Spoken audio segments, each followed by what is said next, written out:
Gandang gabi mga kaibon. Mag-alas 11 na. 10:49 na dito. Kaya naman napablog ako. Di ba lagi naman natin sinasabi, ang pag-iibon dapat chill-chill lang.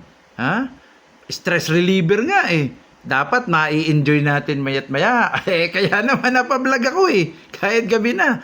Para pampaganda ng tulog Ito mai-enjoy nyo. Entertainment ang dating naman. Kakatuwa. Kay Ker Desenya Katigbak. Naman, ng Calamba, Laguna. Kung ako nagkakamali ka, tama, Calamba, Laguna. Ito yung profile picture niya. Ayan. Ito.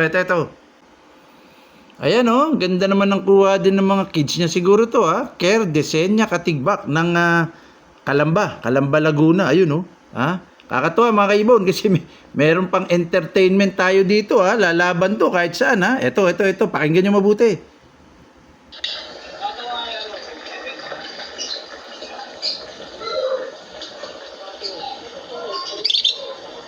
Ayan mga kaibon pakinggan nyo na.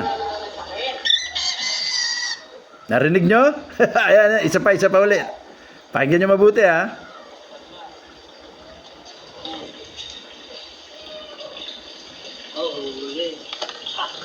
Ayan na. Nawala.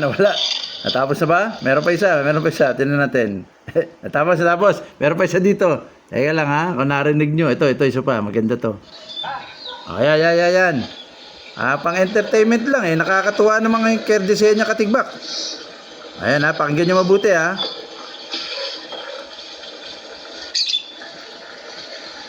Magpapakitang gilas mga kaibon.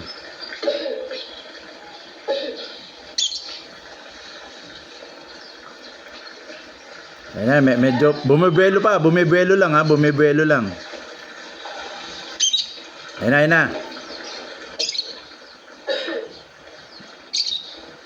na.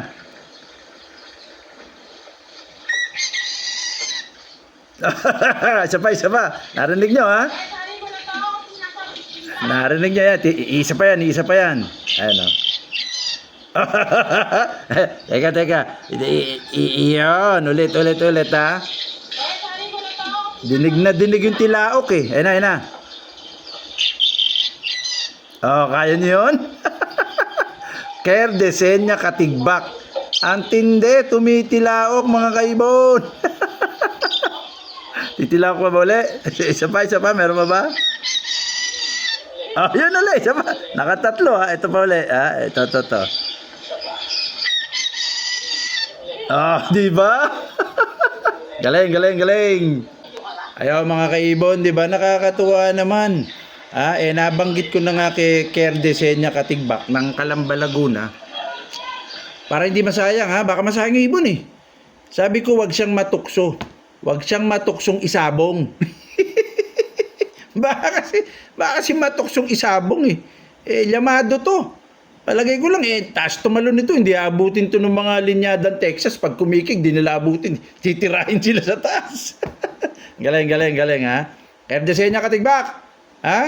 Di malamang may nanggigising sa'yo sa umaga at titilaukan ka nito.